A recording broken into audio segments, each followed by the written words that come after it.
2026 പരിശുദ്ധ പിതാവ് ലിയോ 14 മാർപ്പാപ്പ ഫ്രാൻസിസ് ഓഫ് അസിസിയുടെ ജൂബിലി വർഷമായിട്ട് പ്രഖ്യാപിച്ചിരിക്കുകയാണ്. ഈ വർഷത്തിൽ ജൂബിലി വർഷത്തിന്റെ പ്രത്യേകമായ ആത്മീയ അനുഗ്രഹങ്ങൾ പ്രാപിക്കുവാനായിട്ട് ലോകത്തിലെല്ലായിടത്തുമുള്ള അസിസിയുടെ നാമത്തിലുള്ള പള്ളിയിൽ പോയി പ്രാർത്ഥിക്കുകയും അതുപോലെ തന്നെ ഫ്രാൻസിസ്കൻ സന്യാസ സമൂഹങ്ങളിലുള്ള ചാപ്പലുകളിൽ പ്രാർത്ഥിക്കുമ്പോൾ പ്രത്യേകമായിട്ടുള്ള ദണ്ഡവിമോചനത്തിലുള്ള അവസരവും ഒരുക്കിയിട്ടുണ്ട്. പക്ഷേ ഈ വർഷത്തിലെ ഏറ്റവും പ്രധാനപ്പെട്ട കാര്യമെന്ന് പറയുന്നത് അസിസി എന്ന പുണ്യ സ്ഥലമായ ഫ്രാൻസിസിന്റെ സ്വന്തം ജന്മദേശത്ത് ഫെബ്രുവരി 22 മുതൽ മാർച്ച് 22 വരെ 800 വർഷത്തിൽ ആദ്യമായിട്ട് അദ്ദേഹത്തിന്റെ ഭൗതിക അവശിഷ്ടങ്ങൾ പൊതുദർശനത്തിന് വെച്ചിരിക്കുകയാണ്. നൂറ്റാണ്ടുകളായിട്ട് വളരെ ശ്രദ്ധയോടെ കാത്തുസൂക്ഷിച്ചിരിക്കുന്ന ഈ ക്രിപ്റ്റിൽ നിന്നും റിമൂവ് ചെയ്തിരിക്കുന്ന ഭൗതിക അവശിഷ്ടങ്ങൾ വിശ്വാസികളെ സംബന്ധിച്ചിടത്തോളം വളരെ പ്രാധാന്യമർഹിക്കുന്ന ഒരിതാണ്. ഇറ്റലിയുടെ പാറ്റൺ സെയിന്റായ പ്രത്യേക മധ്യസ്ഥനായ വിശുദ്ധ ഫ്രാൻസിസ് അസിസി മരണത്തിന് കീഴ്വഴങ്ങിയിട്ട് 800 വർഷങ്ങൾ തികയുന്ന ഈ വേളയിൽ അദ്ദേഹത്തിന്റെ ഭൗതിക അവശിഷ്ടങ്ങൾ കാണുവാൻ വേണ്ടി ലക്ഷക്കണക്കിന് ആളുകളാണ് ഇവിടെ എത്തിയിട്ടുള്ളത്.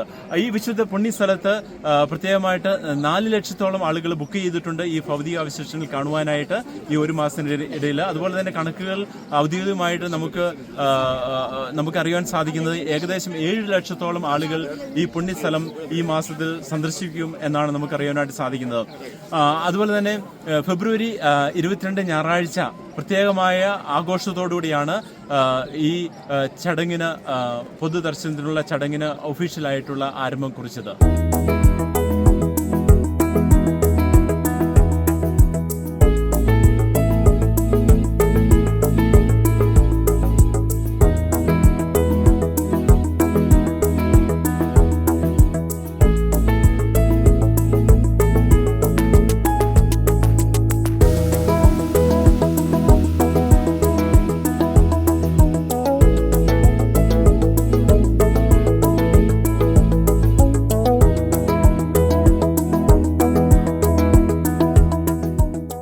ആദ്യത്തെ ദിവസം ഫെബ്രുവരി 22-ാം തീയതി ദിവ്യബലിക്ക് നേതൃത്വം കൊടുത്തത് pontifical delegate papal basilica of അസിസിയുടെ കാർഡിനലായ ആഞ്ചലോ ഫെർണാണ്ടസ് അർത്തിമയാണ്. അദ്ദേഹം പറഞ്ഞു, ലോകത്തിന്റെ യുദ്ധിയിൽ നിന്നും സ്വാതന്ത്ര്യം നേടുവാനുള്ള ഒരു മനോഭാവമാണ് അസിസിയിലെ വിശുദ്ധ ഫ്രാൻസിസ് ഉൾക്കൊള്ളുന്നതെന്ന് പ്രത്യേകമായിട്ട് പറയുകയുണ്ടായി. അതുപോലെ തന്നെ സ്വത്തുക്കളൊന്നും അന്വേഷിക്കാതെ ദൈവത്തിൽ സ്വയം ഫലമേൽപ്പിക്കുന്ന ഒരു സ്വാതന്ത്ര്യം, അത് ആധിപത്യം സ്ഥാപിക്കുവാൻ ശ്രമിക്കാതെ മറ്റുള്ളവരെ സേവിക്കുവാൻ ശ്രമിക്കുന്ന ഒരു വലിയൊരു ആത്മീയതയുടെ ചൈതന്യമാണ് ഫ്രാൻസിസ് നമുക്ക് തന്നിട്ട് പോയത് എന്ന് പ്രത്യേകമായിട്ട് ഓർമ്മിപ്പിക്കുകയുണ്ടായി. അതുപോലെ തന്നെ കാർഡിനൽ എല്ലാവരെയും ഈ ഫ്രാൻസിസ് അസിസിയുടെ ചൈതന്യം ഉൾക്കൊണ്ടുകൊണ്ട് ക്രൈസ്തവ വിശ്വാസം സാക്ഷ്യപ്പെടുത്തുകൊണ്ട് ജീവിക്കുവാൻ വേണ്ടി എല്ലാവരെയും പ്രബോധിപ്പിക്കുകയും ചെയ്തു. അതുപോലെ തന്നെ ഇവിടെ വരുവാനായിട്ട് സാൻ ഫ്രാൻസിസ്കോ വിവേ എന്ന വെബ്സൈറ്റിലൂടെ അനേകം ആളുകൾക്ക് ഇവിടെ ബുക്ക് ചെയ്യാനുള്ള സൗകര്യമുണ്ട്.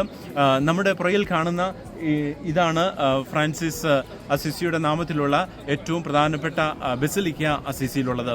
അദ്ദേഹത്തിൻ്റെ സ്വന്തം ജന്മനാടായ ഈ ദേശത്ത് തന്നെ ഉറങ്ങിക്കിടക്കുന്ന അദ്ദേഹത്തിൻ്റെ ഭൗതിക ശരീരം ഇന്ന് ലോകത്തോട് സംസാരിക്കുന്നത് എളിമയുടെയും ദാരിദ്ര്യത്തിൻ്റെയും സമാധാനത്തിൻ്റെയും സാഹോദര്യത്തിൻ്റെയും ഒക്കെ ശക്തമായ ഒരു സന്ദേശമാണ്. 800 വർഷങ്ങൾക്ക് അപ്പുറത്ത് മരിച്ചുപോയ ഒരു വിശുദ്ധൻ ഇന്നത്തെ കാലഘട്ടത്തിലും അദ്ദേഹത്തിൻ്റെ സന്ദേശം വളരെയധികം പ്രാധാന്യം അർഹിക്കുന്നുണ്ട് എന്നത് തന്നെയാണ് നമുക്ക് അറിയാനായിട്ട് സാധിക്കുന്നത്. ആയിരക്കണക്കിന് ലക്ഷക്കണക്കിനുള്ള വിശ്വാസികൾ ഈ അസിസി വന്നു പോകുമ്പോൾ തീർച്ചയായിട്ടും വിശുദ്ധ ഫ്രാൻസിസ് അസിസി ഈ ലോകത്തോട് സംസാരിക്കുന്നത് സമാധാനത്തോടും സന്തോഷത്തോടും അതുപോലെ തന്നെ സാഹോദര്യത്തോടും ഒരുമയോടെ ജീവിച്ച് എങ്ങനെ ഒരു ക്രൈസ്തവ ശിഷ്യനായിട്ട് വളരുവാനായിട്ട് സാധിക്കും എന്നുള്ളത് തന്നെയാണ്. അതുപോലെ തന്നെ ഫെബ്രുവരി 21-ാം തീയതിയാണ് ആദ്യമായിട്ട് ഈ ബസിലിക്കയുടെ താഴത്തെ പള്ളിയിലേക്ക് ഭൗതിക അവശിഷ്ടങ്ങൾ ക്രിപ്റ്റിൽ നിന്നും റിമൂവ് ചെയ്ത് കൊണ്ടുവന്നത്. സകല വിശുദ്ധരോടുമുള്ള ലുത്തിനെ ഏറ്റുചൊല്ലിക്കൊണ്ട് വളരെ ഭക്തിപൂർവമായിട്ട് പ്രൊസഷനോടുകൂടിയാണ് ഇത് പൊതുദർശനത്തിന് വേണ്ടിയുള്ള വെക്കുവാനുള്ള ചടങ്ങുകളൊക്കെ ക്രമീകരിച്ചത്. അസീസിയിലെ സേക്രഡ് കോൺവെന്റിന്റെ കമ്മ്യൂണിക്കേഷൻ ഡയറക്ടറായ ഫാദർ ജൂലിയോ സെസാരോ ഈ തിരുശേഷിപ്പുകൾ വെളിപ്പെടുത്തുന്നതിന്റെ പ്രാധാന്യത്തെക്കുറിച്ച് പറയുകയുണ്ടായി. ഇന്നത്തെ ലോകത്തിൽ അദ്ദേഹം എപ്പോഴും വിശുദ്ധ ഫ്രാൻസിസ് എപ്പോഴും വഹിക്കുന്ന സന്ദേശത്തെക്കുറിച്ചും അതിന്റെ അർത്ഥത്തെക്കുറിച്ചും പ്രത്യേകമായിട്ട് പ്രധാനം അർഹിക്കുന്നു എന്നുള്ള പ്രത്യേകമായിട്ട് ഓർമ്മിപ്പിക്കുകയുണ്ടായി. ഒരാളുടെ ജീവിക്കുന്ന ഓർമ്മകളുടെ ശക്തമായ ഒരു കൂടിക്കാഴ്ചയ്ക്കുള്ള ഒരു അവസരം കൂടിയാണ് ഈ വിശുദ്ധ ഫ്രാൻസിസിന്റെ ഭൗതിക അവശിഷ്ടങ്ങൾ വണങ്ങി കടന്നു പോകുന്നതിലൂടെ ഓരോ വിശ്വാസിക്കും സാധ്യമാക്കുവാനായിട്ട് സാധിക്കുന്നത്.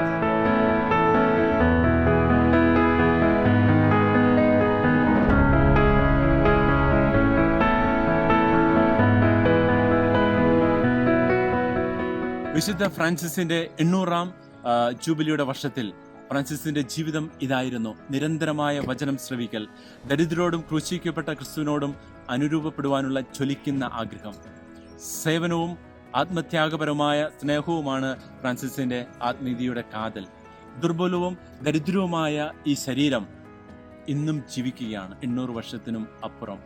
ഫ്രാൻസിസ് ക്രിസ്തുവിനെ കുറിച്ചുള്ള ഒരു ആശയത്തെ സ്നേഹിച്ചില്ല, മറിച്ച് ദരിദ്രനും ക്രൂശിക്കപ്പെട്ടവനുമായ ക്രിസ്തുവിനെ തൻ്റെ ശരീരത്തിൽ തൻ്റെ അടയാളങ്ങൾ വഹിക്കുന്നുവോളം അവൻ സ്നേഹിച്ചു. ജീവിതത്തിൻ്റെ അവസാന നാളുകളിൽ അങ്ങനെ കർത്താവിൻ്റെ തിരുമുറിവുകൾ സ്വന്തം ശരീരത്തിൽ ആവഹിക്കുവാനായിട്ട് ഏറ്റെടുക്കുവാനായിട്ട് ആവശ്യത്തിന് പുണ്യമായ ഭാഗ്യം ലഭിക്കുകയും ചെയ്തു. അങ്ങനെ തൻ്റെ ജീവിതത്തിൻ്റെ അവസാന നാളുകളിൽ മറ്റൊരു ക്രിസ്തുവായി തീരുവാൻ വിശുദ്ധ ഫ്രാൻസിസിന് സാധിച്ചു. 800 വർഷത്തിന് ശേഷവും ഓരോ വിശ്വാസിയും ഈ അസീസിയിലൂടെ കടന്നു പോകുമ്പോൾ, അദ്ദേഹത്തിൻ്റെ ഭൗതിക അവശിഷ്ടങ്ങൾ വണങ്ങി പ്രാർത്ഥിച്ച് കടന്നു പോകുമ്പോൾ തീർച്ചയായിട്ടും ഉള്ള ഒരേ കോള ഇതാണ്: മറ്റൊരു ക്രിസ്തുവായി ജീവിക്കുവാനുള്ള ഒരു ആഹ്വാനം. ലോകത്തിലെമ്പാടുമുള്ള വിശ്വാസികൾക്ക് ഈ വർഷത്തിൽ പ്രത്യേകമായിട്ട് ഫ്രാൻസിസ് ജൂബിലിയുടെ ഈ വർഷത്തിൽ എല്ലാവിധ അനുഗ്രഹങ്ങളും ഫ്രാൻസിസിന്റെ മധ്യസ്ഥയിൽ ഉണ്ടാകട്ടെ എന്ന് പ്രത്യേകമായിട്ട് പ്രാർത്ഥിക്കുകയും ചെയ്യുന്നു.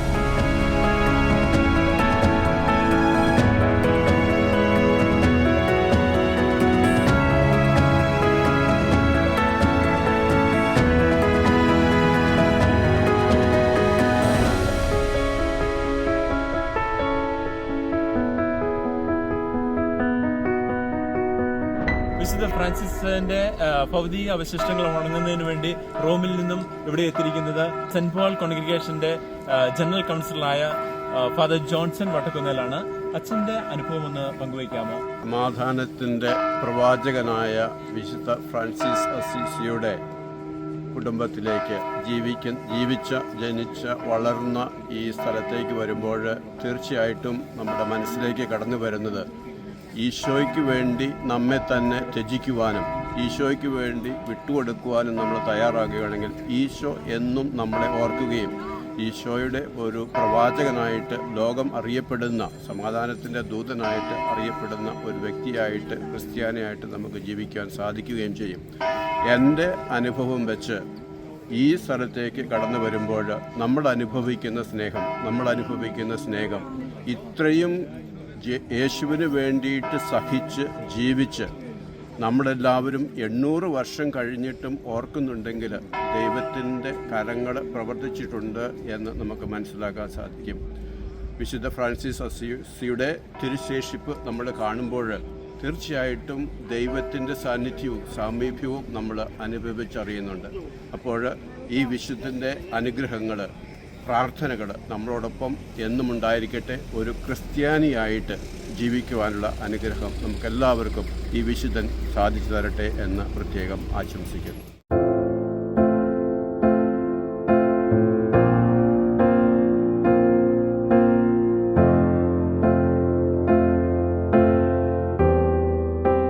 വിശുദ്ധ ഫ്രാൻസിസിന്റെ തിരുശേഷിപ്പ് ഉണങ്ങുവാൻ വേണ്ടി റോമിൽ നിന്ന് അനേകം പേര് എത്തിയിട്ടുണ്ട്. പ്രത്യേകിച്ച് മലയാളി വൈദികനായ തോമസ് കല്ലഞ്ചർ അച്ഛൻ ഇപ്പോൾ നമ്മളോട് ചേരുന്നുണ്ട്. അദ്ദേഹം SVD സന്യാസ സമൂഹത്തിന്റെ അംഗമാണ്. റോമിലെ വളരെ പ്രധാനപ്പെട്ട ഡൊമിനിത്തീനെ കാറ്റക്കുമിന്റെ ഡയറക്ടർ അച്ഛനാണ്. അച്ഛന്റെ അനുഭവം എന്താണ് അച്ഛൻ, പ്രത്യേകിച്ച് ഈ തിരുശേഷിപ്പ് കാണുന്നതിലൂടെ അച്ഛന്റെ പേഴ്സണലായ അനുഭവം ഒന്ന് ഷെയർ ചെയ്യാം? ഈ വർഷം വിശുദ്ധ ഫ്രാൻസിസ് അസീസിയുടെ 800-ാം ചരമവാർഷികമാണ്. ആഗോളസഭ ഈ വർഷത്തെ പ്രത്യേകമായിട്ട് പരിശുദ്ധ പിതാവ് ലയോ 14 ഈ വർഷത്തെ ഫ്രാൻസിസ് അസീസിയുടെ വർഷമായിട്ട് പ്രഖ്യാപിച്ചിരിക്കുന്നു. പല പ്രാവശ്യങ്ങളിൽ ഈ വിശുദ്ധ സ്ഥലത്ത് വന്നിട്ടുണ്ടെങ്കിലും ഈ വർഷം ഇന്ന് രാവിലെ ഈ തിരുശേഷിപ്പ് വണങ്ങുന്നതിനായിട്ട് വിശുദ്ധൻ്റെ കബറിടത്തിൽ പ്രാർത്ഥിക്കുവാനായിട്ട് ഒരവസരം കിട്ടിയത് വളരെ ദൈവാനുഗ്രഹം നിറഞ്ഞ ഒരു അനുഭവമായിട്ടാണ് ഞാൻ കാണുന്നത്. രണ്ടാം ക്രിസ്തു എന്നറിയപ്പെടുന്ന അസീസിയിലെ ഫ്രാൻസിസ് ലോകത്തിന് മുഴുവൻ പ്രകാശമാണ്. സ്നേഹത്തിൻ്റെ, സേവനത്തിൻ്റെ, സാഹോദര്യത്തിൻ്റെ, സമാധാനത്തിൻ്റെ പ്രതീകമാണ്. ഈ വർഷം 800-ാം ചരമവാർഷികം ആചരിക്കുന്ന വിശുദ്ധനെ വണങ്ങുന്ന ഈ അവസരത്തിൽ അസീസിയിലെ ഈ പരിശുദ്ധമായ അന്തരീക്ഷത്തിൽ ഈ ബസിലിക്കയിൽ വരുവാനും അനേകരുടെ കൂടെ, പ്രത്യേകിച്ചും വിശ്വാസികൾ ലോകത്തിൻ്റെ നാനാഭാഗങ്ങളിൽ നിന്നും എത്തി വിശുദ്ധൻ്റെ തിരുശേഷിപ്പ് വണങ്ങി പ്രാർത്ഥിക്കുന്നത് കണ്ടപ്പോൾ നമ്മുടേതെയും വിശ്വാസം വളരെ ദൃഢമാകുന്നതും ദൈവത്തിൻ്റെ കരുണ, സ്നേഹം, വിശുദ്ധ ഫ്രാൻസിസിൻ്റെ സന്ദേശമായ സമാധാനവും സ്നേഹവും വ്യക്തിപരമായിട്ടും ഈ വിശ്വാസികളുടെ കൂടെ പ്രാർത്ഥിച്ചപ്പോഴും ഒരു നല്ല അനുഭവമായിട്ട് എനിക്ക് തോന്നി. ഈ വർഷം ലോകം മുഴുവൻ സമാധാനം ഉണ്ടാകുവാനും ദൈവത്തിൻ്റെ സ്നേഹം ഈ വിശുദ്ധൻ്റെ ജീവിതത്തിലൂടെ ലോകം മുഴുവൻ വീണ്ടും പ്രചരിക്കുവാനും ദൈവം പ്രത്യേകമായിട്ട് എല്ലാവരെയും അനുഗ്രഹിക്കട്ടെ എന്നാണ് എൻ്റെ ആശംസ, എൻ്റെ പ്രാർത്ഥന. ഇന്നത്തെ ഈ ദിവസം ദൈവം തന്ന ഒരു പ്രത്യേക ദിനമായിട്ട് കരുതുകയാണ്. ഫ്രാൻസിസ് അസീസിയുടെ അനുഗ്രഹം സ്വീകരിക്കുവാനും ഈ വിശുദ്ധ സ്ഥലം ഒരിക്കൽ കൂടെ സന്ദർശിക്കുവാനും ദൈവം അനുഗ്രഹം തന്നു, അവസരം തന്നു.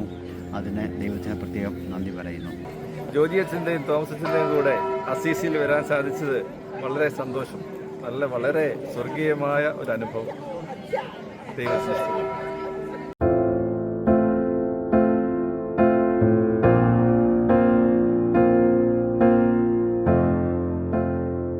അസീസിയുടെ ഈ പരിശുദ്ധമായ മണ്ണിൽ വരാനും വിശുദ്ധ കുർബാന അർപ്പിക്കാനും സാധിച്ചതിൽ വലിയ സന്തോഷം. ഇത് ദൈവാനുഗ്രഹത്തിൻ്റെ ഒരു അവസരമാണ്.